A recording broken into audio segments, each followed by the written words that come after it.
Pues nada, buenos días y encantado de saludaros. Disculpad los problemas técnicos que siempre suceden con estas cosas. Y bueno, el motivo de reunirnos es que cuando hicimos la virtual del Barco Victoria 2016, que tuvo además un gran éxito, como habréis visto en las puntuaciones que obtuvo, que llegó a un 8,73, que serían lo que la afamada guía Parker sería un 94. Ramiro pues no pudo asistir y nos quedamos con las ganas de conocerle y de que también, aunque Inma pues llenó de información toda la virtual y nos transmitió muy bien todo, pues bueno, nos quedamos con las ganas de conocerle, tanto Mari Carmen y yo como el resto de participantes a los que luego haremos extensiva esta grabación. Y nada, pues esta era la oportunidad que al final, pues aunque sea a estas horas No, la hora es perfecta. Con más energía, estamos con más energía. Y nada, empezaríamos porque nos contaras un poco pues cómo empezaste en esto del vino y un poco tu trayectoria profesional, si te parece bien. Sí. En el mundo del vino o se empieza muy pronto, se empieza cuando uno encuentra la afición o el gusanillo, pero en mi caso por parte materna nosotros somos de Benavente y por parte materna mi abuelo siempre tuvo, porque después desgraciadamente las políticas agrarias en España han hecho mucho daño, pero mi abuelo siempre tuvo 22 hectáreas de viñedo, que eran en la zona de Benavente, Los Valles. Entonces yo desde pequeñito siempre iba ahí con mi abuelo, que si el azufre, que si a podar, que si a quitar hojas, que si a vendimiar, que si los capachos.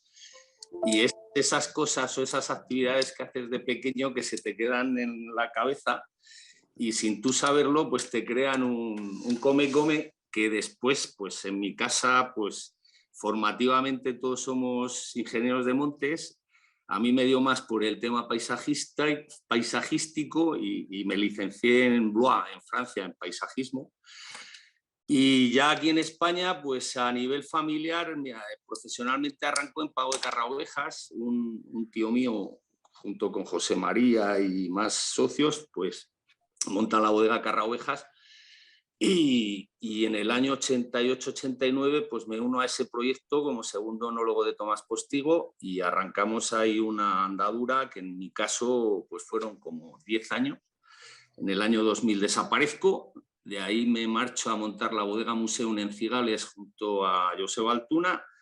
Aguantamos un año porque lo que sí que tenía claro es que el gusanillo era gusanillo pero de calidad, no de producción. Entonces yo ahí no encontraba mi sitio, ahí hago un saltito pequeño a Chile, Bodegas Casablanca, a elaborar blancos, y allí es donde conozco a Jackie François Lurton y me vengo de allí para España nuevamente como director técnico de Jackie François Lurton para España, Argentina, Chile y Uruguay. Ahí hago otro periplo de 6 años, ahí mi cabeza ya en los 2 últimos años empieza un poco a fluir en aspectos de asesoramiento y hacer vinos, por así decir, de garaje, y es donde conozco a Fernando Isidro. Me conoce en el último año que yo estaba en Jackie François Lurton, que les dije que hacía el último año y que ya me iba, que me montaba por mi cuenta. Y ya es un poco donde arrancamos a lo mejor la entrevista de hoy enfocada al tema Barcolobo. En el año 2007, 2006 finales, conozco a Fernando Isidro, que es un poco el hermano de los muchos hermanos Isidro, que lleva la voz cantante en el tema de la bodega Barcolobo. Y una vez que salgo de Jackie François Lurton, lo que hago es asesorar diferentes proyectos pequeños, muy medidos, no más de un proyecto en DO. Y arrancamos el proyecto Barcolobo. Ahí sí que me encuentro, me podéis cortar porque yo me enrollo, me podéis cortar cuando quieras. Pero da gusto escucharte, hay emoción, entonces contar una historia, ¿no? Exacto. Cuando aparezco en Barcolobo, a mí Barcolobo, primero Barcolobo, os lo cuento después por qué viene Barcolobo. Pero en Barcoló me encuentro, yo con los franceses aprendo mucho, sobre todo porque viajo mucho. Ellos tienen la central en Burdeos, entonces me pateo mucho Burdeos. Ya conocía yo por mi estancia en Francia, lo que pasa que en Blois está mucho más arriba. Entonces, a nivel de suelos y viñedo en la zona de Burdeos, para mí era muy interesante. Entonces, cuando encuentro Barcoló, me encuentro con unos suelos muy parecidos a la ribera derecha de Burdeos y todo eso. Con gravas, arenas, son suelos de aluvión, son suelos pobres, son suelos jóvenes.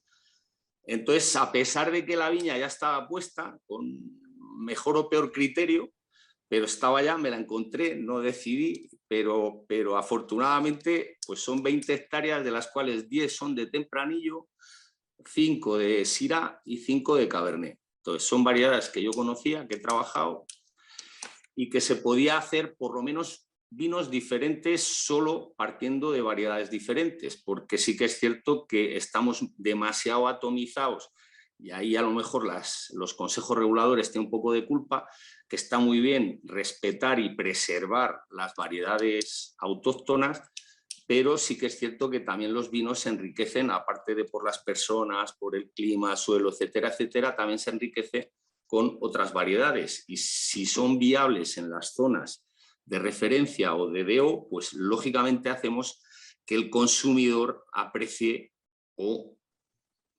pueda tener otro tipo de sensaciones. Entonces, en Rueda ha pasado mucho que verdejo, levadura, al final hemos intoxicado un poco al consumidor en que es muy difícil. Ahora quizá ya hay algunas bodegas que están haciendo cosas diferentes, pero que uniformamos y estandarizamos mucho los vinos. Entonces, fue lo que me gustó, fue lo que me atrajo. Pensar que Barcoló está dentro de la única reserva natural que tiene Valladolid, pertenecemos a la provincia de Valladolid, pero estamos dentro de la de Orrueda. El problema, en este caso es que no se pusieron variedades blancas, se pusieron variedades tintas. Entonces, en su momento existían los vinos de la tierra de Medina, que eran tintos, eso desapareció, en Rueda se pueden seguir haciendo tintos, pero yo veía un poco absurdo sacar tintos como de Orrueda, porque a nivel comercial no iba a funcionar. Entonces salimos como vino de la tierra de Castilla y León con nuestras uvas. Pensar que Barcoló, decía, está dentro de una reserva natural, la única que tiene la provincia de Valladolid, y es declarada reserva natural por una serie de características, sobre todo por un tema acuático. Es el mayor meandro que el Duero hace en tierras españolas o en tierras castellanas, porque nace en Soria y desaparece por Zamora. O sea, podemos decir que nuestro Duero es castellano y después es español. Entonces, ese meandro conforma hay una presa pequeñita también, conforma un biotopo muy específico. Los biotopos vienen marcados sobre todo por el clima, la flora, la fauna, el suelo y un poco el entorno. Entonces, ese biotopo tan específico que hace que donde estemos sea reserva natural, también confiere una serie de características a nuestro viñedo que lo van a hacer también único y especial. Por eso siempre decimos que Barcoló es único y especial, porque estamos dentro de un enclave muy particular. Y por otro lado, ese meandro, nosotros estamos dentro del meandro, lo que nos hace es un efecto isla. El viñedo próximo más cercano que tenemos está a 10 kilómetros. Entonces, lo que nos permite es también hacer una preservación, sobre todo de transmisión de enfermedades tipo mildio, tipo oidio. Al no haber contacto directo con otros viñedos más próximos, nos permite trabajar también de una forma que yo siempre digo que es la forma de trabajar que tenemos es una forma un poco tradicional. Unos lo llaman orgánico, otros lo llaman ecológico. No me gusta. O sea, al final viñedos se trabaja de forma tradicional. Tú siempre intentas preservar tu viñedo, tu fruta, en este caso la uva, para conseguir unas buenas elaboraciones y unos buenos vinos. Tenemos un hándicap, que el río lo tenemos muy cerca. Entonces sí que tenemos muchas cosas a nuestro favor, pero tenemos el río muy cerca, por lo tanto tenemos humedades, tenemos rocíos. En verano, pues ahora por la mañana, a pesar de los 37 grados que alcanzamos a las 12:01, esta mañana a las 6 de la mañana hay rocío en las hojas. Entonces, solo con azufre conseguimos dominar nuestro viñedo. Por lo tanto, el azufre en ecológico está permitido, está autorizado. Con productos secantes también ecológicos o naturales, o sean extractos de alga o sean extractos de dolomita, conseguimos frenar también y secar en el caso de botritis o en el caso de oidio de mildiou, pero sí que es cierto que algún año necesitamos recurrir a tratamiento sistémico, 1, 2 como mucho. Entonces, al final, si te vas a la normativa de vinos, en este caso, comerciales, que todos los márchamos se ponen de moda, y si quieres que un vino sea ecológico, natural, tienes que apuntarte en el correspondiente organismo, pagar la tasa correspondiente para decir que es orgánico, natural y demás. En nuestro caso, por decencia, no recurrimos a ese sello porque sería un poco contradictorio el hacer un tratamiento, 2 sistémicos, que ya incumpliríamos, aunque en parámetros analíticos no sería detectable, pero incumpliríamos el decálogo de lo que muchos hacen. Leí hace un año una valoración de un análisis de 100 y pico vinos acogidos, españoles todos, o bien orgánicos, dinámicos, biodinámicos, naturales, y más del 90% incumplía en analítica en más de 5 puntos el decálogo al que estaban acogidos. Entonces dicen, bueno, comercialmente es un arma, eso es evidente. Nosotros sí que lo decimos de palabra, que trabajamos de forma, sobre todo, respetuosa con nuestro medio, más que nada porque al estar dentro de una reserva tenemos una serie de auditorías y de vigilancia por parte de la administración para, sobre todo, tema de vertidos, y sobre todo, como es una reserva, sobre todo, fundamental, acuática, para no contaminar suelos. Entonces, eso es lo que conforma un poco a nivel de viñedo Barco Lobo. ¿Por qué se llama Barco Lobo? Pues se llama Barco Lobo porque la finca, ahora mismo la finca son cerca de 3.000 hectáreas, empezamos con 1.800, una cosa así, se han ido comprando. Pensar que de esas casi 3.000 hectáreas son 20 hectáreas de viñedo, que son 10 de Tempranillo, 5 de Cabernet, 5 de Syrah. Hay unas 400 hectáreas de agricultura, sobre todo de regadío. Plantamos guisantes, plantamos plantón de fresa, plantamos zanahoria, plantamos patata, y el resto es una reserva de la familia Isidro, una reserva de ciervos y gamos, que es todo monte, ¿vale?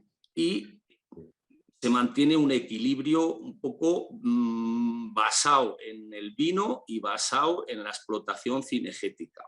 Decir esto en determinados foros, cinegético es escopeta, rifle y matar, pero sí que es cierto que se mantiene un ecosistema viable, una empresa viable y respetuosa con el medio.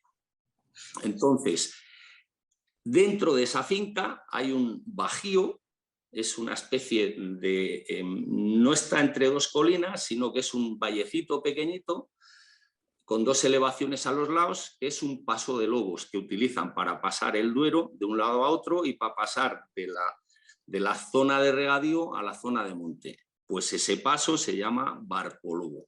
Y cuando decidimos qué nombre poníamos al vino, pues cogimos el nombre de ese pago de la finca, que era Barco Lobo. Simplemente, Barco Lobo es un paso de lobos, y un barco es que tiene forma de barco porque está...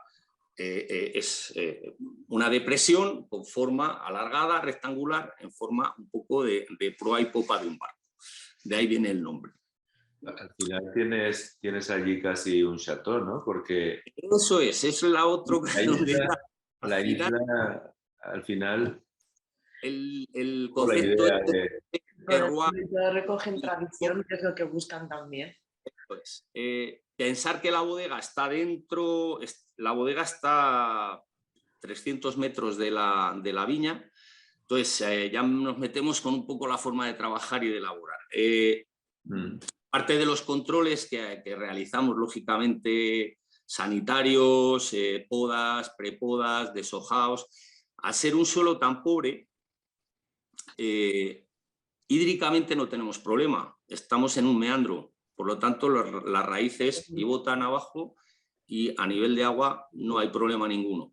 Pero a nivel de materia orgánica, de nutrientes, a pesar de que es un suelo de aluvión, pero es un suelo de aluvión no de limos, sino de aluvión de piedras y arenas y gravas. Entonces, los aportes que hacemos aportes sobre todo nutricionales de forma foliar a la hoja. ¿Por qué?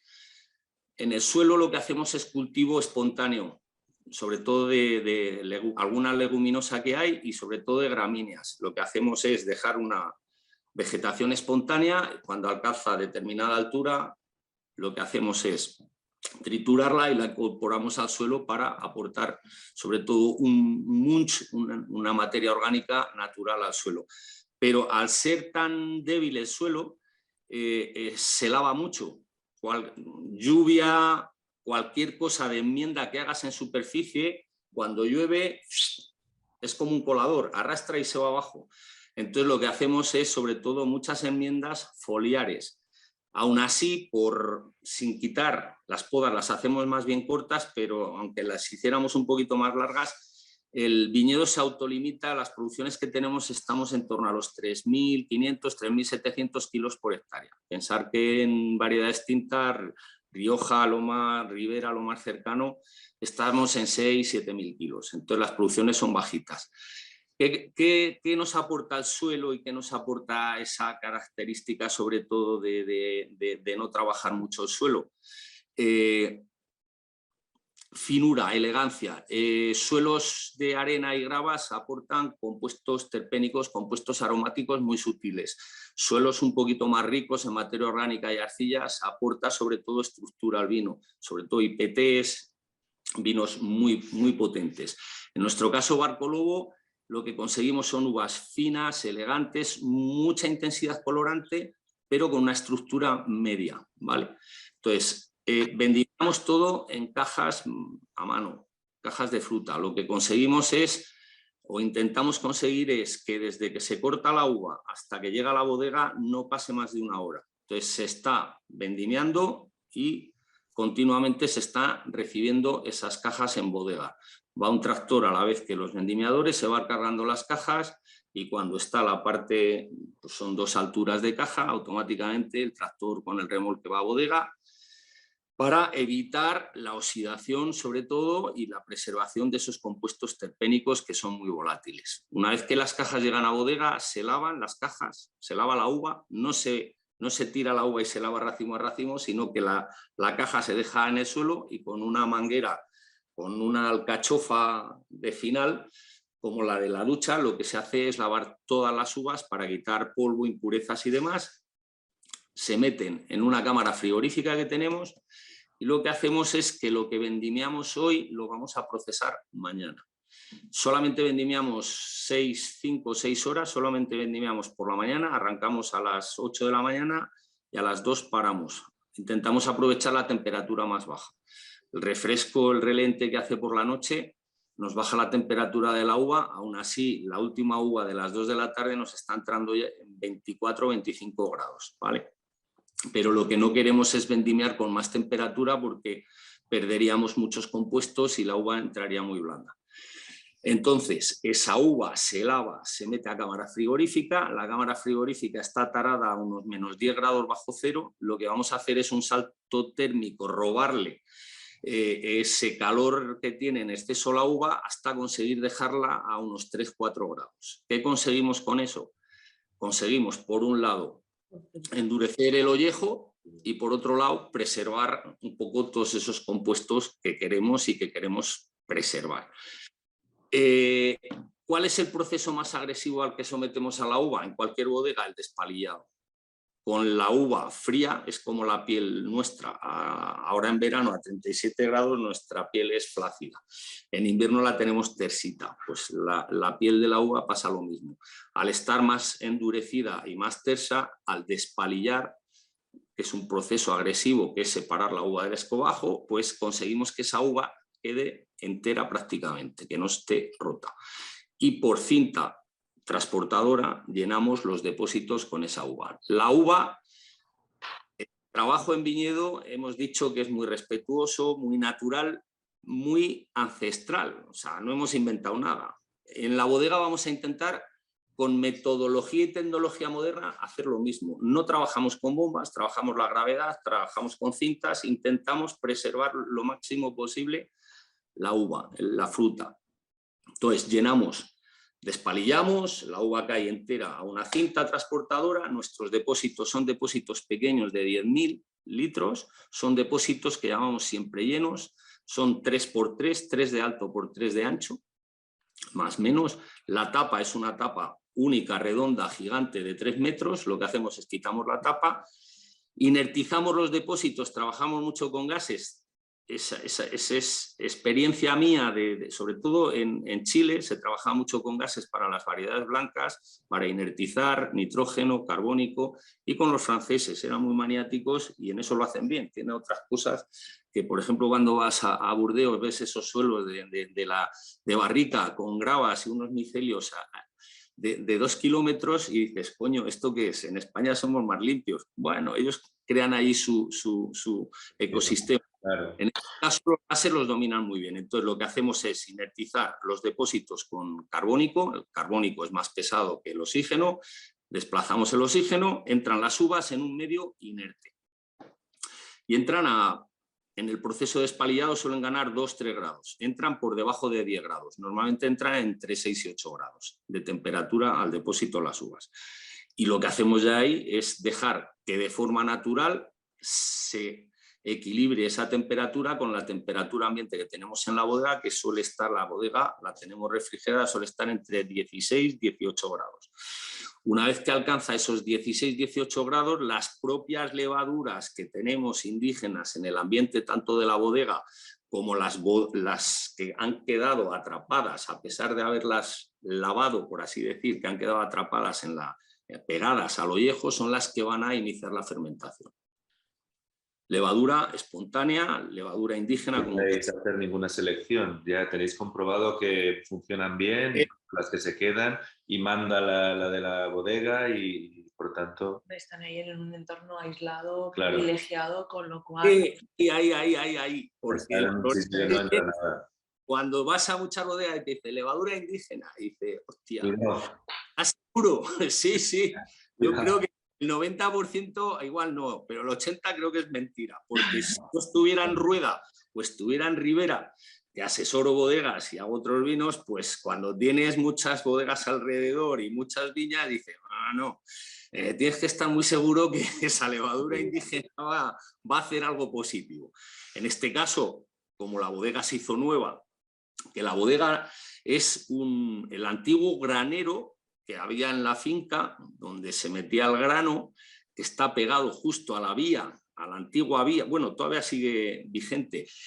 Tenemos la finca, el río Duero nos la circunvala exteriormente, pero tenemos una vía de tren, el Madrid-Coruña, que nos parte, no a la mitad, pero un tercio nos pasa esa vía, pero esa vía se utilizaba antaño, se construyó el granero al lado de la vía y servía para meter todo el grano de la cosecha, paraban los vagones, el tren, y se cargaba directamente el grano a los vagones. Lo que hicimos fue restaurarla, es una construcción muy típica castellana, de ladrillo de este galletero, sobre todo de monasterio, es un tabique macizo que tiene 60 centímetros de anchura, preserva muy bien en lo que son las temperaturas, el tejado lo aislamos, retejamos y demás, preservamos muy bien la temperatura, y lo que hicimos por dentro fue pues tecnología, depósitos de acero inoxidable, son, os he dicho, de 10.000 litros, 5 de 10.000 y 2 de 5.000.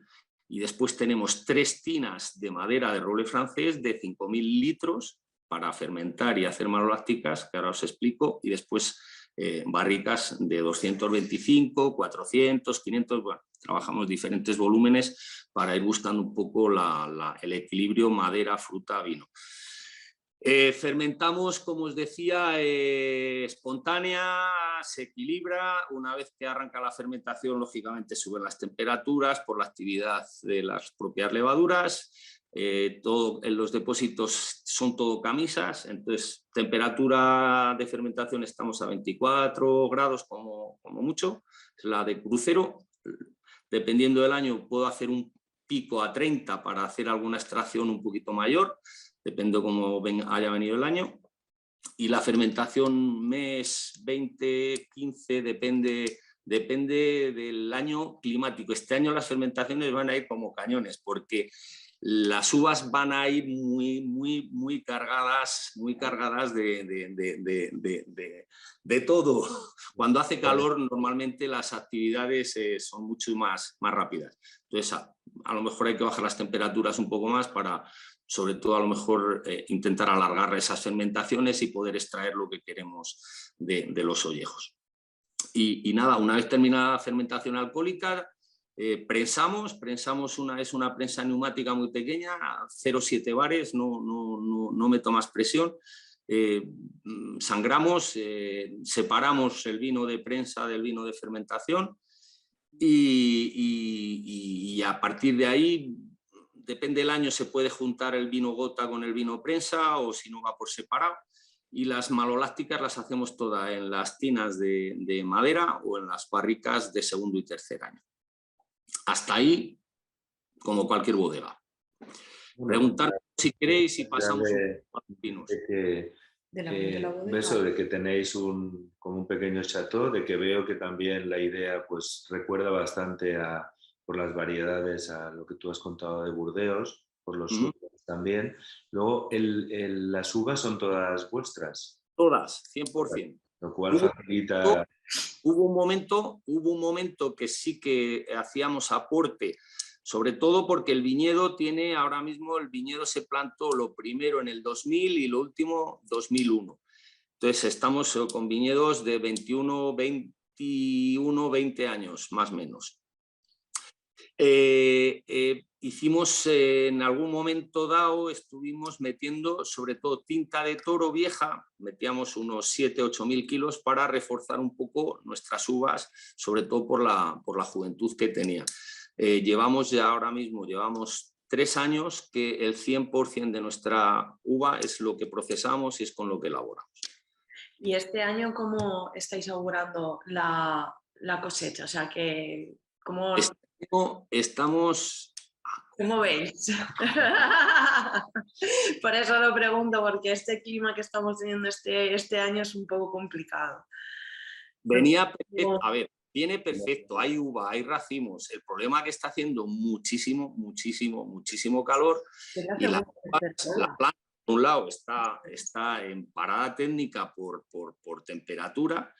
Las uvas se están quedando como perdigones, hay racimos, pero yo creo que va a mostear muy poquito, entonces ya nos estamos preocupando un poco. Sanitariamente están perfectas, pero se va a quedar muy pequeña y va a tener poco mosto, poco caldo. El problema es que, por eso digo acojonado, estos calores traerán tormentas. Esta mañana yo me he levantado a las 5 de la mañana en Fuensaldaña, que vivo aquí en Valladolid, con unos truenos tremendos. Al final no ha caído nada, pero yo creo que más tarde o más temprano nos lloverá. Sí, más a final de agosto posiblemente sí que llueva. Eso es. Llueve, como la uva es tan pequeña y con los calores, el ollejo lo que hace, al quedarse pequeñito porque no se desarrolla, se engruesa y como llueva y empiece a hincharse, no va a elongarse el ollejo, no se va a elongar porque está como curtido y entonces reventará y entonces tendremos otro problema.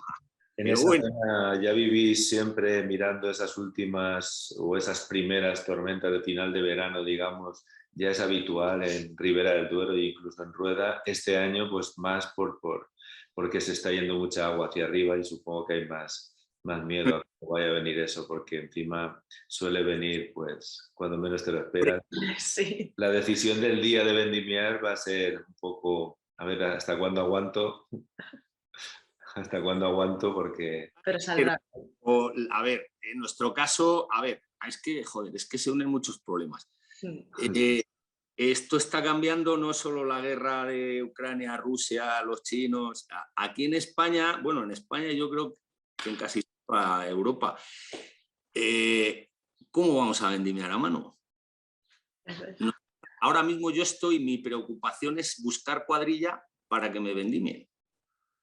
Y las cuadrillas que estoy encontrando ya me están pidiendo 15 euros la hora, más el alta en seguridad social, etcétera, etcétera. Entonces, al final el coste de la uva, que me parece lógico, que está bien, se va a encarecer. Pero es que no encontramos gente. O sea, ahora mismo las cuadrillas que teníamos aquí, lamentablemente, antaño los jóvenes íbamos a vendimiar antes de arrancar la universidad para ganarnos unas pelillas, pero es que ahora te dicen que tururú que te vi, españoles no quieren ir a vendimiar. Teníamos cuadrillas de rumanos, de búlgaros, marroquíes, pero es que estamos ahora en una tesitura que te están diciendo que no quieren, que prefieren ir a coger patatas o fresas, que ganan más y que es menos sacrificado. Entonces, yo creo que vamos a tener un problema en determinadas zonas si nuestro viñedo está en espaldera. No desecho la idea de que en menos de 5 años tengamos que vendimiar a máquina porque no va a haber gente para vendimiar. Entonces, en años peleagudos como este, dices, si vendimiaras a máquina y tu concepto pasara por meter la máquina y dices, bueno, renuncio a calidad, no sé qué, no sé cuántos, pero todo lo que hemos luchado para que Barcolobo sea un estandarte de zona de calidad, de tipicidad, etcétera, etcétera, lo tiro por la borda. Pero es que te acojona porque dice, viene lloviendo y dices, tengo que vendimiar, mi vendimia son 8 días. Entonces dices, en 8 días se me ha ido el agua al carajo. Entonces, se está complicando un poco todo. Pero bueno, los que vivimos del campo y miramos al cielo es siempre lo mismo. Nos ayuda a pensar, a pesar de que esto no debería decirlo, que los franceses y los italianos están sin uva. Entonces yo creo que va a ser un año para España, porque hay uva, a pesar de que los calores nos mermen la producción y demás, pero yo creo que a nivel económico va a ser positivo, a nivel vitivinícola para el campo, porque el cereal ha sido un desastre en toda España. Entonces vamos a conformarnos con que el tema uva-vino, pues aunque sea para vendérselo a los franceses y a los italianos, pero que nos ayude un poco en esta idiosincrasia que tenemos. Pero bueno. Y quizá volver a alimentarnos de vino en vez de tanto cereal. Ver el vino más como alimento y que vuelva a formar parte de ese día a día. Del ciclo de vida. En mi casa, mi padre tiene 85 años. Mi padre se levanta 10 de la mañana, desayuna huevos fritos o torreznos, es de los clásicos, con vino, come con vino y cena con vino. En mi casa, mis abuelos siempre vino, desayuno, comida, cena. En mi casa la renta per cápita de vino se superaba muy la media. Pero es que ha sacado todo el tema, yo llevo luchando. ¿Sabes cuándo la liamos los bodegueros? En la época de la bollante, del 90 al 2000, previo a la crisis, 2006, 2007, hicimos del vino algo pijo. Sí. Era Vega Sicilia, es que salimos todos carraovejas, era guau. Sí. Era algo pijotero y perdimos a todos los chavales que ahora tienen 40 tacos y hicimos algo elitista cuando, joder, que el vino es un alimento, coño, y ves ahora a los chavales, cerveza, gin tonic, y dices, joder, beber vino. Los franceses lo hicieron bien, da gusto subir a cualquier plaza de Burdeos o de París, chavales de 18 años con una botella de vino hablando. En las discotecas hay vino en Francia. Aquí. Producto nacional, joder, pero es que nosotros aquí eso lo hemos hecho muy mal.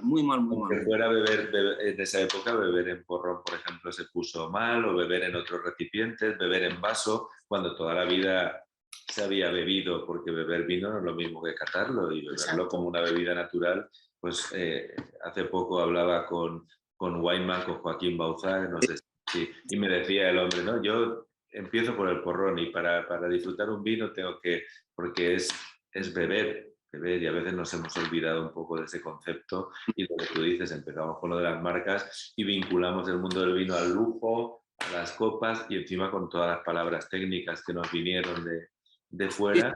Sí, sí. Es lo que él ha dicho, la tradición de mesa Estamos volviendo. se está perdiendo. Se ha perdido, ahora estamos tratando, yo veo un movimiento, volver. a ellos, sobre todo a los enólogos y en las bodegas, los veo que sí que están con esa idea de claro, que tengo que vender vino y hacerlo muy bueno, pero ¿para qué es? ¿No? Para que llegue, para que se disfrute y para que se tome de una manera mucho más natural, que quizás se perdió en esos años, que encima todo era mirar los puntos de las guías, las palabras mágicas, reserva, y sin embargo, pues en Francia, como tenían una tradición quizá de más de 200 años, pues no les afectó tanto y tenían sus productos, sus rosados para cada día. Lo hicieron culturalmente, lo incorporaron el vino, y nosotros, el vino es cultura, pero joder, lo hicimos mal. Pero bueno, ahora hay otro movimiento, me voy a meter, aunque me vais a sacar y me van a tirar piedras. Ahora hay otro movimiento que no, sí, pero hay otro movimiento que es lo que hablábamos al principio con el tema bio, eco, etcétera, etcétera, que se está haciendo. Yo creo que nos estamos haciendo mucho daño. Está bien hacer productos naturales, ecos, bio, lo que queramos, pero al final es que el producto esté bien elaborado, bien hecho. No podemos justificar bretanomices, volátiles, suciedades, basándonos en el bio, eco, natural. Eso está haciendo mucho, mucho daño, porque la gente comercialmente, por eso yo os decía al principio, comercialmente es un arma buena, pero nos estamos cargando muchos conceptos que teníamos ganados de calidad. Y ahora mismo yo, en chavales, sobre todo de la edad de mi hija, que tiene 22 años, y vienen los chavales y les preguntas, aceptan cosas en vinos que deberían ser inaceptables. Pero como va asociado a que la botella pone ecológico, no sé qué, no sé cuántos... Que es más sano incluso. Sí, pero ni siquiera es cierto. Está haciendo mucho daño. Eso. Y otra cosa que nos está haciendo mucho daño, tema normativa, tema fiscalidad, tema gobierno. ¿Cómo coño se nos está masacrando tanto con el tema sulfitos, sulfatos, alcoholes, cuando están vendiendo productos que se llaman zumos, que tienen como 4 y 5 veces más sulfitos, sulfatos y su puñetera madre añadidos, y los están permitiendo como naturales, no sé qué, no sé cuántos? Joder, seamos un poco más racionales. A ver, ¿beber vino te puede sentar mal? Pues evidentemente, si te des una botella de vino para comer y otra para cenar y no sé qué, y después 2 gin tonic, pues te va a sentar mal. Pero asociado a una comida, el vino, joder, nunca ha sentado mal. Yo a mi padre y a mis abuelos nunca les he visto borrachos, y se bebe vino, pero se bebe vino de forma racional. Entonces, no sé. El mundo está cambiando. El movimiento de los vinos naturales, y sí que parece que está volviendo un poco al redil, porque ha habido también esos años que era ver la palabra natural y encontrar un grupo de seguidores de ese vino, independientemente de que fuera imbebible. Y eso, como bien señalas, pues no, tiene que haber la calidad al final tiene que ser equilibrio, evidentemente. Lo que tú dices, cuanto menos intervienes, mejor, y más te acercas al suelo y al viñedo, pero siempre llegando a un punto medio de equilibrio, y ahí pues parece que está llegando un poco el conocimiento y se está frenando esa corriente. Parecía que eso, que con ser natural ya es bueno, te va a sentar bien, y bueno, estaba eso refermentado con unos sabores y unas notas que no se parecen a la idea del vino que tenemos los consumidores de vino. Para nada, encima es una readaptación del paladar a sabores que justifican sabores que son injustificables, y estamos hasta, yo oigo a gente que no, esto es que claro, es un poco como si fuera sidra, pero es natural, y entonces dices, vale, pues entonces cómprate una sidra, porque ya no es un vino, esto no es un vino. Y pero encima también viene la prueba. Sí, claro. Pero sobre todo la prueba es que hay quien trabaja muy natural y muy limpio, y sí consigue hacer buenos vinos. Sí. Entonces, eso sí, cuanto más... Sí, eso sí. Vale, y véndelo, pero la calidad, marquemos unos mínimos. Está claro, pero esos mínimos, ¿sabes quién los ha roto? Mira, yo me acuerdo cuando empezaron en Ribera de Duero nunca hubo bretas, no sabíamos lo que era. Bueno, las Bretanomices se descubrieron, bueno, pues se descubrieron cuando, joder, empezaron a aparecer en Ribera de Duero, cuando empezó un poquito ciertas bodegas a comprar barricas usadas francesas, porque a lo mejor no llegaba la pasta. Y joder, empezamos, oye, esto sabe raro, esto sabe raro, esto sabe raro, y joder, y sobre todo en vino francés, y decía, no, el terroir, joder, el terroir mis bretanomices. Entonces, la hemos incorporado, pero esa justificación, hasta que realmente supimos qué era y cómo se desarrollaba, y que era, pues igual que combatimos las bacterias acéticas, tenemos que combatir las bretanomices. Limpieza, limpieza, limpieza, buenas acideces, pHs bajos, intentar pues, convivir con ellas. Pero ¿sabes de dónde viene mucho el problema? Y vosotros estáis del otro lado, de la parte, si queréis, más periodística que de la parte técnica, como estamos Inma o yo. Hay muchos periodistas que, joder, que han hecho estandartes de ciertos vinos con ciertos defectos, que está bien decir, joder, que todos tenemos defectos. O sea, yo tendré un dedo cortado, seré más guapo, seré más feo, todos tenemos defectos, pero lo que tú decías, pero joder, dentro de un límite. Si yo ahora me pongo un hueso aquí en la nariz, me pongo unas rastas, unos pendientes y digo que hago vino ecológico y está vinagrado y no sé qué, no sé cuántos, y encima viene el de turno y me dice que 90 puntos o 92 o 100, dices, hostia, tú, que estás haciendo daño, ten cuidado lo que está. No, es que a mí me gusta ese vino, sí, pero estás puntuando o valorando objetiva y personal que no es del grupo, o sea, hay una serie de... que está fuera del... Entonces, ahí yo siempre pido mucha cautela cuando hablo con los periodistas, tenéis que tener más cautela a la hora de valorar vinos. Joder, a mí un vino cuando dices, está bueno, me da igual que sea ecológico, natural, por tradición, artificial, con productos químicos, lo que quieras, cuando estás delante de una copa de buen vino, dices, ole, buen vino. Después ya miras y dices, coño, pues si es natural y de puta madre, pero lo primero, buen vino, y a partir de ahí profundizamos y nos informamos, pero sobre todo buen vino. No podemos embotellar cosas que se están embotellando, y máxime, como están los mercados, la competencia que tenemos entre nosotros, es decir, coño, vamos a preocuparnos por lo menos de sacar productos coherentes al mercado. Barcolobo yo creo que está en eso. A ver, es fundamental. Y volvemos allá a Barcolobo, que es para lo que hemos hecho la entrevista. Yo ahora mismo tengo amigos que asesoran, como yo asesoro ahora mismo 8 bodegas. Y me dice, coño, ¿llevas asesorando las 8 bodegas? Pues desde 2005. Y no has cambiado, y no te han echado ni te has ido.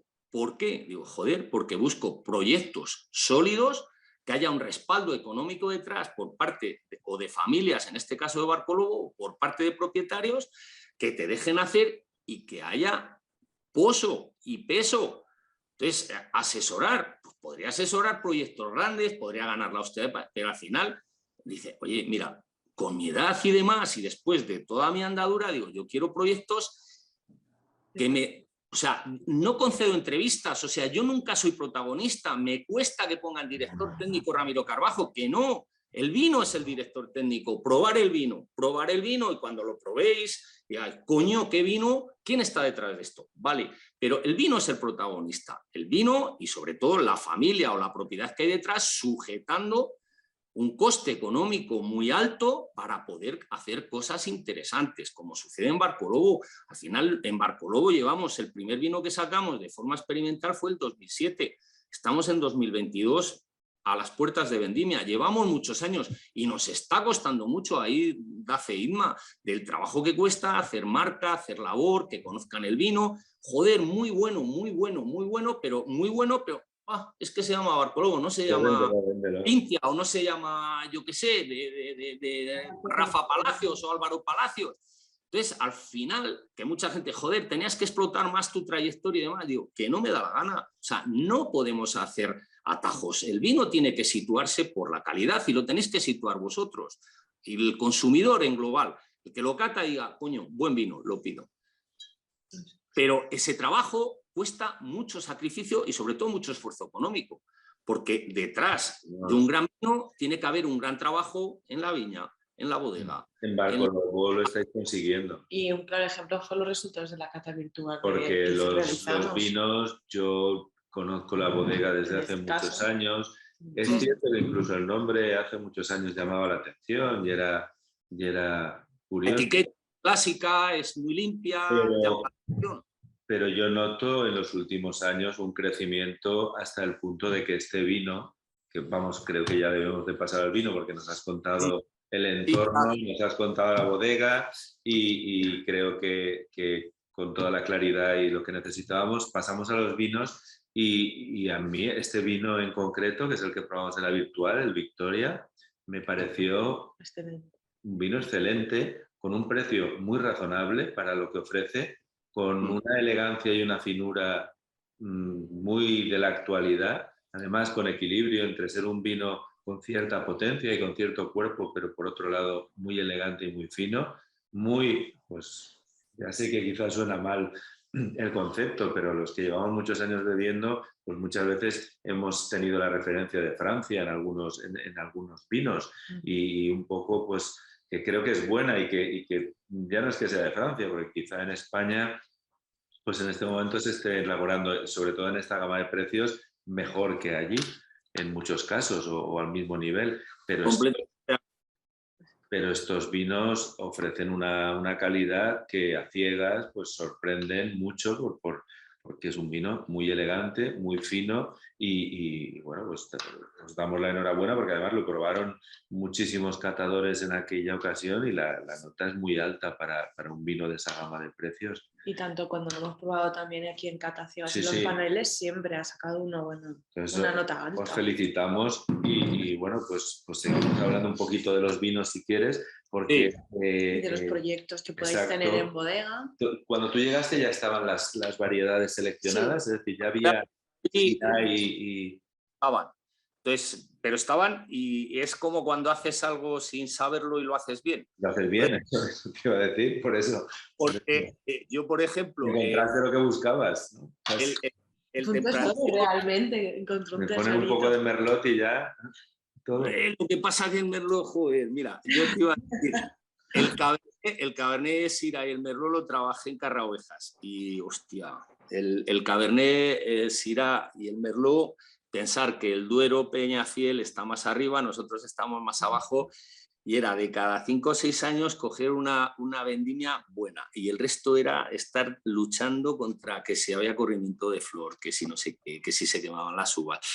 Son variedades muy puñeteras y sí que es cierto que más abajo del Duero, Mauro, yo, pues con Mauro, la bodega que tiene en Toro, también tiene estas variedades, trabaja con ellas y los dos llegamos a la misma conclusión con Alberto, con el hijo de Mariano, que están muy bien adaptadas al Duero, pero en la zona nuestra más baja, no tan alta. Nosotros pensar que en Ribera está 900, más o menos, la media, y nosotros estamos aquí a 700. Entonces, esos 200 metros de diferencia en altitud hace que se comporte muy bien tanto la Cabernet como la Syrah. La Merlot puse, pues habría como 400 plantas y sigue acusando mucho corrimiento, mucho trabajo, mucho despunte, mucho desarrollo vegetativo y decidimos que no las hacíamos viables. Pero estas dos variedades se han adaptado muy bien al suelo, al entorno y producen además vinos, joder,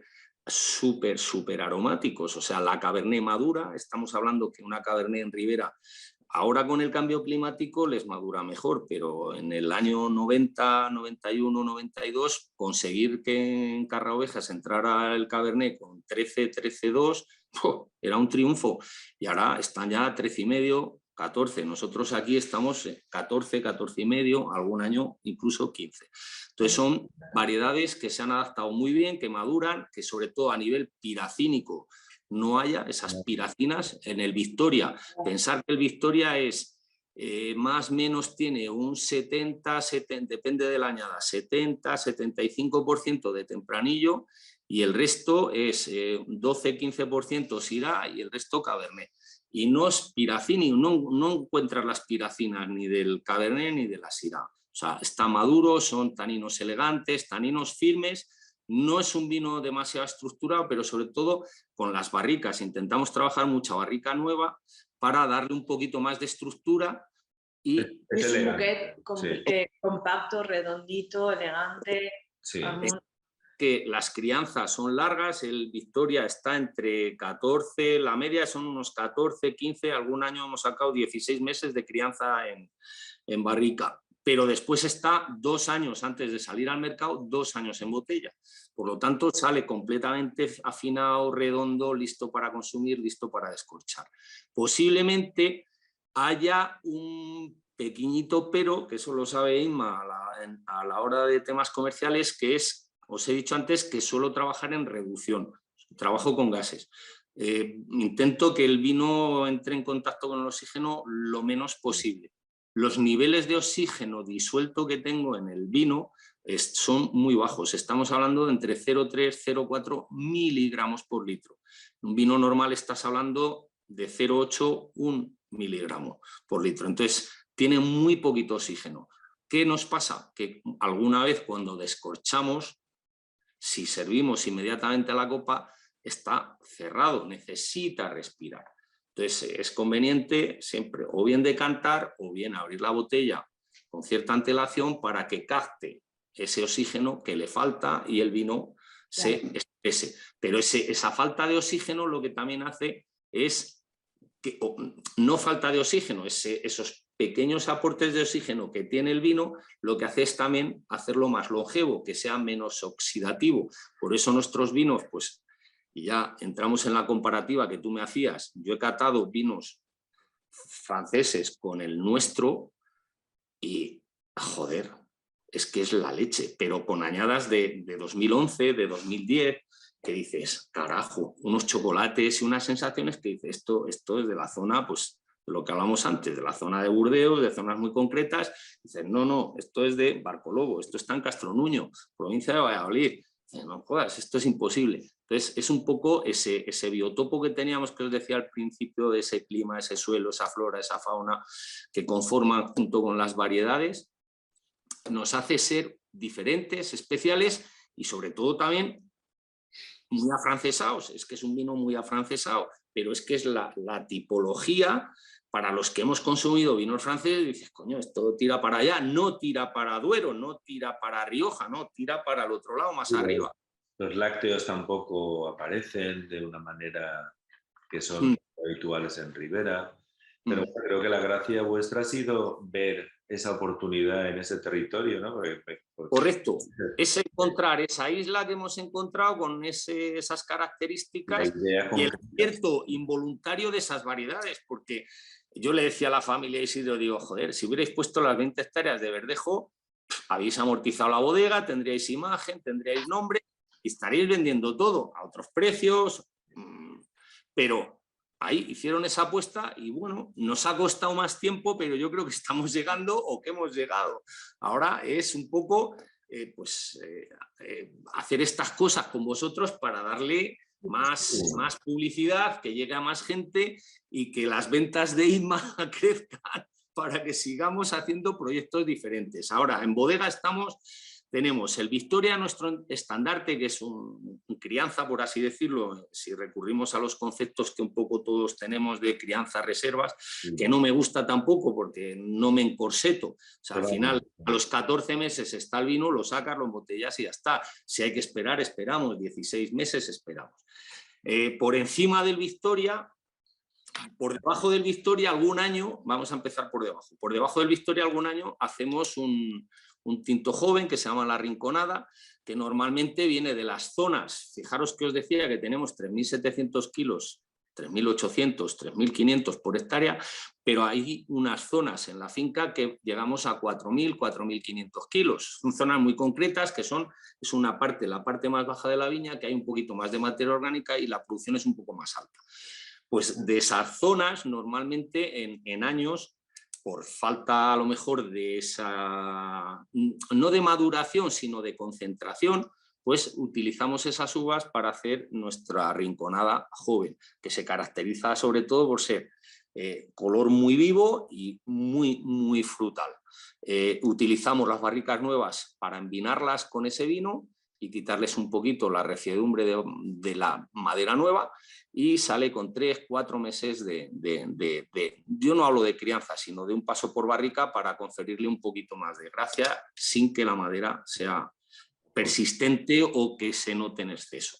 Con esas uvas también hacemos un rosado, que es la Crema de Rerum, que es un rosado pues, muy pálido, muy palote. Normalmente vendimiamos finales de agosto para evitar que haya más maduración y que haya más coloración, y sobre todo buscando también acidez, una acidez más alta, en torno a 6, 6,5, con un pH más bajo.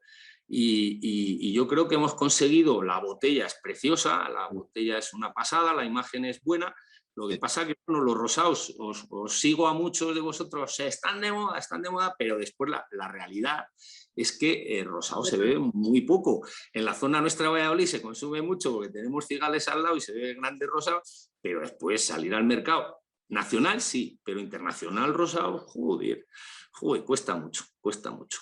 Y después tenemos por encima del Victoria, tendríamos el Jaral, que el Jaral es la misma base de Victoria, lo único que la bodega es relativamente pequeña. Pensar que nosotros en Barco Lobo estamos haciendo 60, 50, 70, dependiendo la añada, estamos haciendo unas 70.000 botellas de media. Entonces, las barricas que tenemos nos da tiempo a catarlas todas.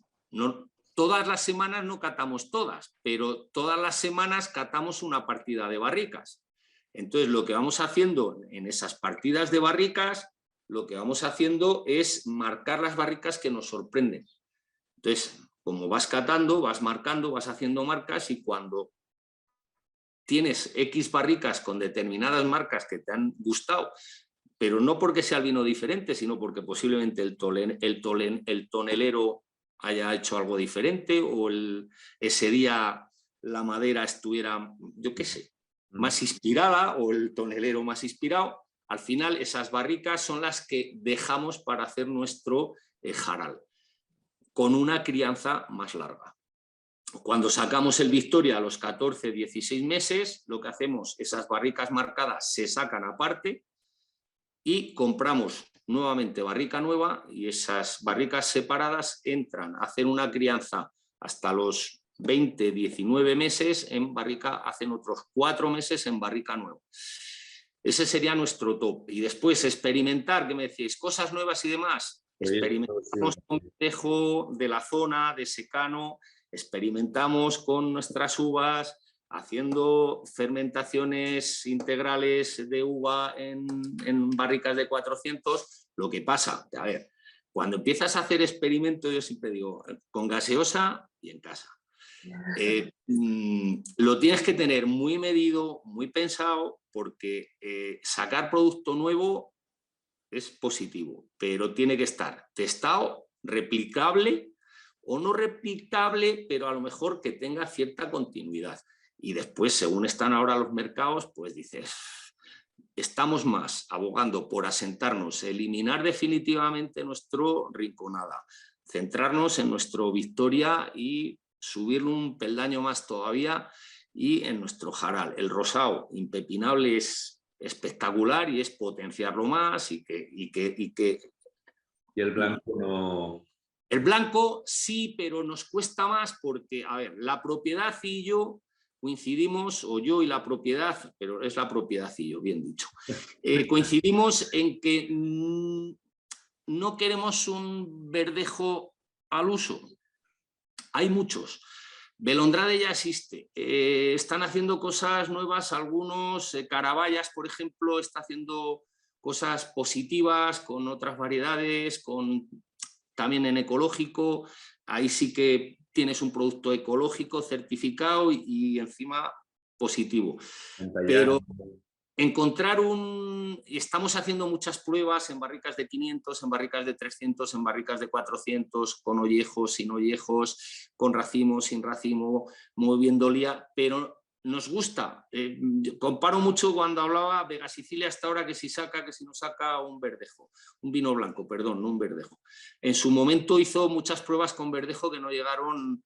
Nos gusta, pero no nos convence. Entonces, lo que no queremos, o sea, testado en nuestra bodega el Rosao, el Victoria, el Jaral, lo tenemos claro. Si sacamos un producto nuevo, estamos en ello, tiene que estar muy bien pensado, muy bien definido.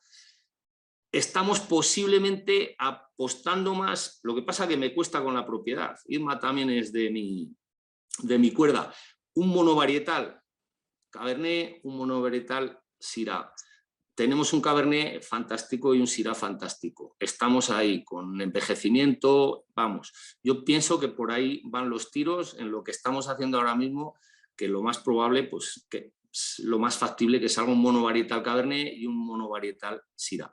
Pero también limitado, porque si utilizamos Cabernet para esto, no va para Victoria. Estimos Victoria.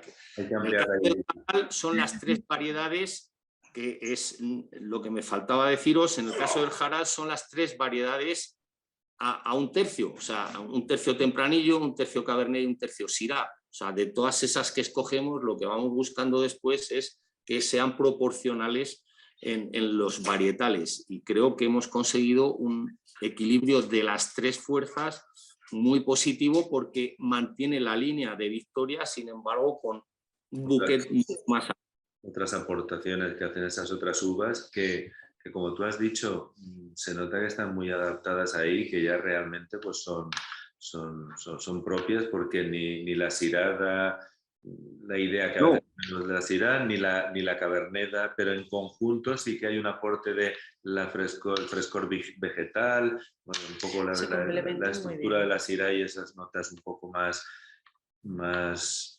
florales en algún caso, con la tempranillo un poco al medio, no sé. La verdad es que los vinos a nosotros nos gustan, los estamos difundiendo con el placer de a quien le gusta algo. Nosotros a veces tenemos que hablar de todos y, como tú dices, todos están muy buenos, pero es verdad que vuestros vinos personalmente nos gustan a los dos mucho, y no solo a nosotros, sino a la gente a la que lo hemos participado, pues les llama la atención el equilibrio, la elegancia, tanto enólogos como periodistas, como creo que ahí estamos haciendo todos un buen trabajo, pero porque nos lo creemos. Gracias. Pues hasta aquí, mirad, seguimos hablando, pero... No, llevamos 1 hora más o menos. Yo creo que si a nosotros nos quedan temas genéricos, pero bueno, yo creo que... Lo más importante era hablar del proyecto Barco Lobo y de sus vinos. O sea, los 3 ejes que son el entorno, el viñedo y los vinos, ¿no? Y eso nos has contado todo muy bien. No te hemos tenido que preguntar casi nada. A la perfección. Hay una parte muy importante en todo proyecto, que es que son las personas. Vosotros, nosotros, Isma, que está aquí también calladita viéndonos. Sin las personas, a ver, es fundamental la viña, el suelo, el clima, todo lo que queráis, las barricas, buen trabajo, buenos bodegueros, pero al final esa suma de las personas es la que hacen los proyectos. Sin las personas y sin criterios firmes y consolidados, pues los proyectos muchas veces hacen aguas, y sobre todo las dudas.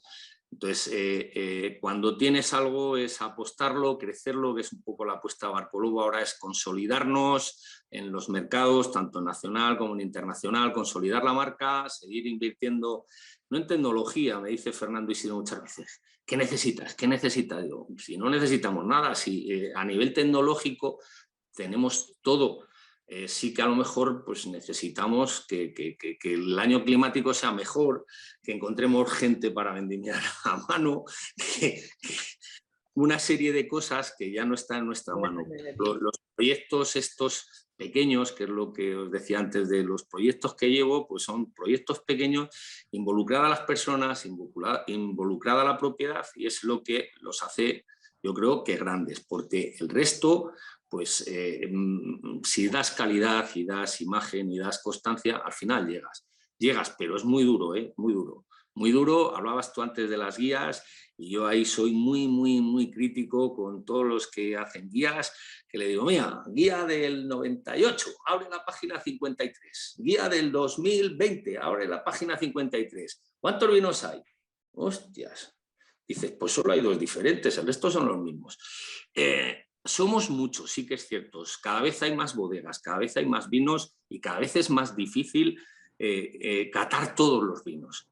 Pero sí que es cierto que muchas veces hay que a lo mejor hacer una guía de vinos desconocidos, pero no porque sean nuevos, sino porque las guías, o no salen en las guías o salen poco, pero nos cuesta mucho expresarnos muchas veces con vosotros, que yo os entiendo, porque al final todos vivimos de lo mismo. Nosotros, si Inma no vende, joder, no cobramos. Si yo no lo hago bien, Inma no vende y tiene problemas. Si vosotros no os nutrís o de publicidad o de... Trabajo en equipo. No hay estas entrevistas, entonces, pero sí que es cierto que debemos un poco ser todos, como digo, más racionales. Yo me quejo mucho porque trabajo con bodegas pequeñas, los presupuestos son limitados, sobre todo los presupuestos a nivel de comunicación o periodísticos, y nos cuesta mucho a la propiedad convencerla de que se tiene que gastar la pasta, pero no por gastarse la pasta, sino porque, joder, que es que si no, no nos conocen, o sea, no nos conocen, tenemos que llegar. Y llegar es, pues eso, ayudaros a vosotros para comunicar como estamos haciendo hoy yo, comunicando Proyecto Barco Lobo, y vosotros ahora ponerlo en vuestras redes, en vuestro entorno y en vuestras plataformas para hacerlo llegar. Pero yo esa labor es la que muchas veces el empresario español o la mentalidad nuestra nos ha dificultado todo. ¿Por qué los franceses triunfan con vinos, como decías tú antes, cualitativamente más bajos que los nuestros, a precios más altos, y llegan a los mercados y encima diciendo porque lo han comunicado bien, porque lo consideran y lo tienen intrínseco el empresario, el gobierno, el público consumidor en general? A nosotros nos cuesta, joder, si estamos deseando que al vecino de bodega le vaya mal para que a nosotros nos vaya mejor, es que es la hostia.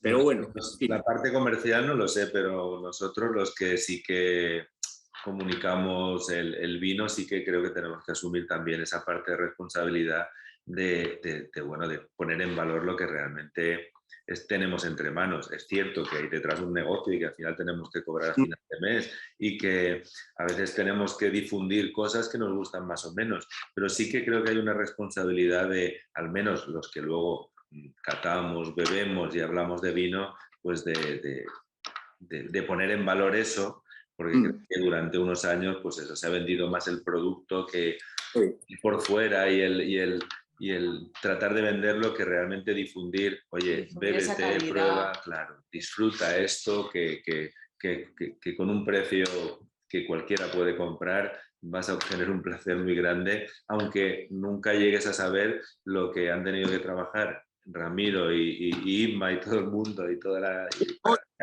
para hacerlo llegar. Para que llegue ahí y con esos euros tú tengas un placer tan grande, porque bueno, yo lo considero un placer. Ahora vamos a sufrir otra pequeña o grande o no sé cómo, crisis con el tema de costes de materias primas. Pensar que nosotros, el vino francés en valoración cualitativa económica está alto, se vende caro, soporta mejor o vinos de Ribera o vinos de Rioja, que cualitativamente dices, vale, pero a nivel de valoración económica se venden, bueno, también hay excepciones, pero bodegas de este tamaño nuestro, que estamos en un equilibrio de precios y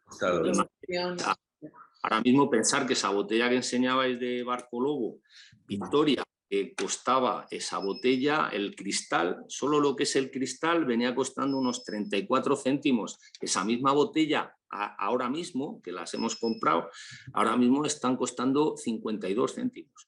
Entonces, ese incremento no se ha repercutido en el precio de venta del vino. Pero es que la caja pasa lo mismo, la cápsula pasa... Entonces, nuestros márgenes de beneficios se están reduciendo y que tenemos precio relativamente no alto, porque no es un precio alto el que tenemos en el Victoria, pero tú imagínate un bodeguero que está vendiendo a 5 euros, ahora mismo es que lo tiene complicadísimo, o sea, sus márgenes de beneficios se le han ido. Entonces, vamos a pasar una adaptación que yo lo llevo diciendo muchos años, es decir, tenemos que copiar de los que lo hacen bien y los tenemos ahí pasado la frontera, pasado los Pirineos, joder, fijémonos cómo lo hacen los italianos, cómo lo hacen los italianos. Si te venden unas botellas con unas etiquetas fantásticas y vas a lo dentro y dices, pues bueno, pero lo hacen bien, coño, lo hacen de puta madre. Joder, fijémonos en lo que hacen bien. Si nosotros tenemos la calidad y tenemos las uvas, si tenemos el clima, fijémonos en el tema comercial. Eso nos ha faltado, ahora nos estamos poniendo las pilas, pero nos ha faltado. Volvemos al tema del inicio, aparte de vender, es que la gente consume todos los días, que es lo que habíamos perdido nosotros. Sí. Ese consumo diario de mesa, además. Eso, parece que está creciendo, sí, parece está que creciendo, con la pandemia ha habido seguimos. una... Y yo creo que también viene ahora la época eso de volver a naturalizar y de... Se está poniendo ya otra vez de moda, pues el enoturismo está creciendo, la gente empieza a ir a las catas sin miedo. Yo hace 10 años, alguien que iba a una bodega o una cata tenía como miedo, ay, que yo no sé coger la copa, ay, que yo no voy a entender lo que me diga la persona. Ya empiezo a ver otro tipo de visitas, otro tipo de acceso y que sobre todo los que bebemos vino, sigamos bebiendo vino con naturalidad y no nos pongamos en una mesa a explicar aromas, porque al final... Solemos ser los mismos siempre. Los que bebemos. No, ese es el problema. No, luego nos reunimos, los que nos tenemos que reunir, yo con mi grupo, pues ya alguien nos ve de fuera y dirá, están locos estos, aquí analizando los aromas y este es de aquí y el del americano y esto.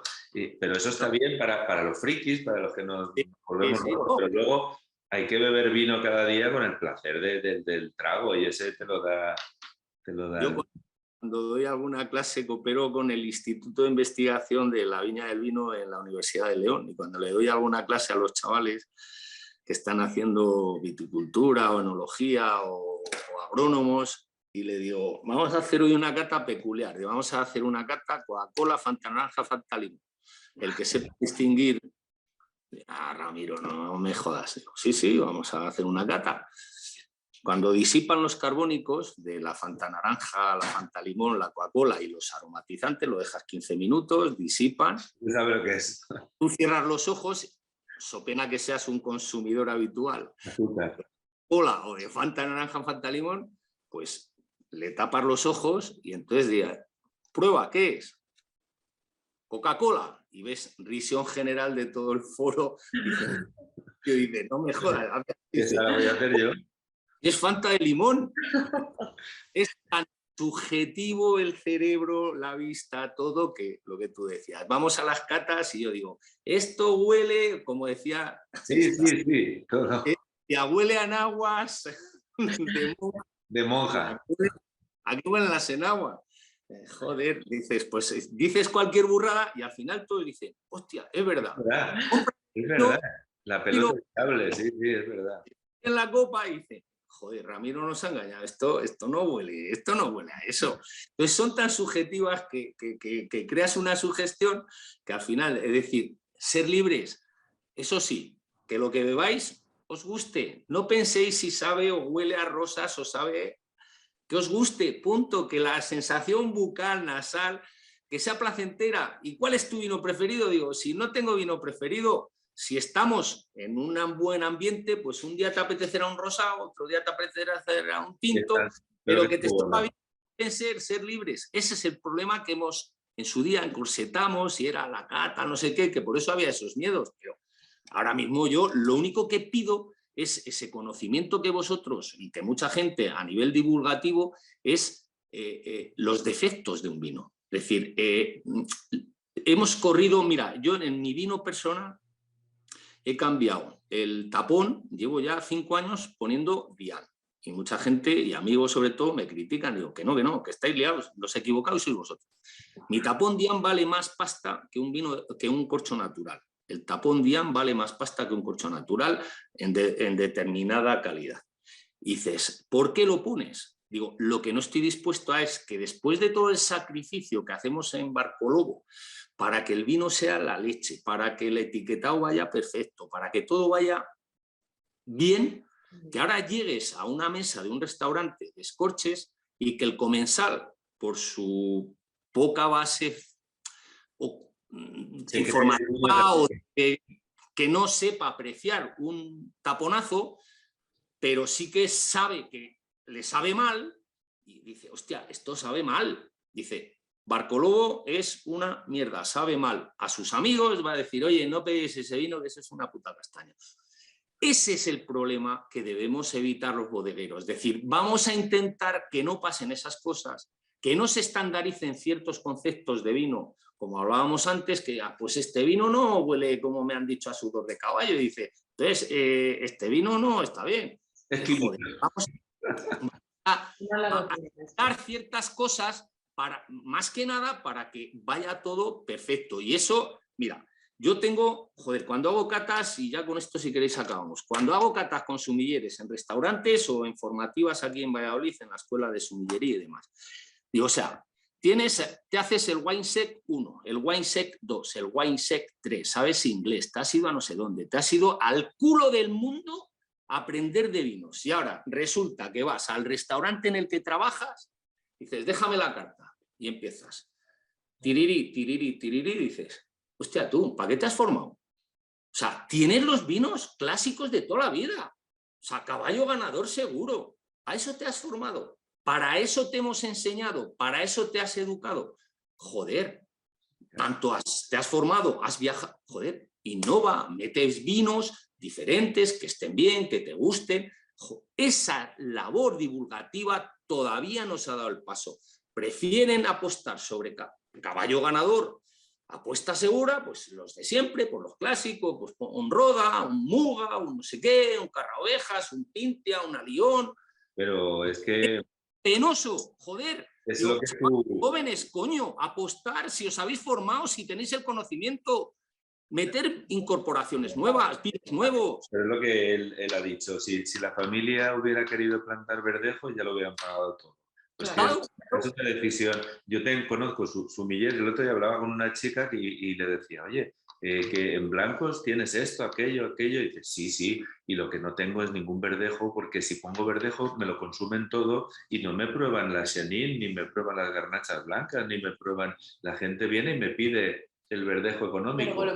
Y yo, como quiero trabajar para cambiar esto, pues voy a tener un verdejo, pero voy a tener un Caraballo, voy a buscar un producto especial, porque yo para eso me he formado y no voy a poner uno de los comerciales, porque lo que quiero es que la gente lo luche un poco, porque es que como no le pongas, como ha pasado ahora toda la vida en el País Vasco, que tienen ahora unos chacolís maravillosos y les está costando, porque allí toda la vida, pues un blanco de rueda y un Rioja. No te metas que hago un chacolí en Zumaya. Es que están muy buenos. Es que yo creo que el chacolí... Pero les jode mucho que vaya un castellano a hacerle un chacolí que encima funcione y sea diferente. Jode un huevo. Bueno, Artadi hace el Itzarlecu y... Sí.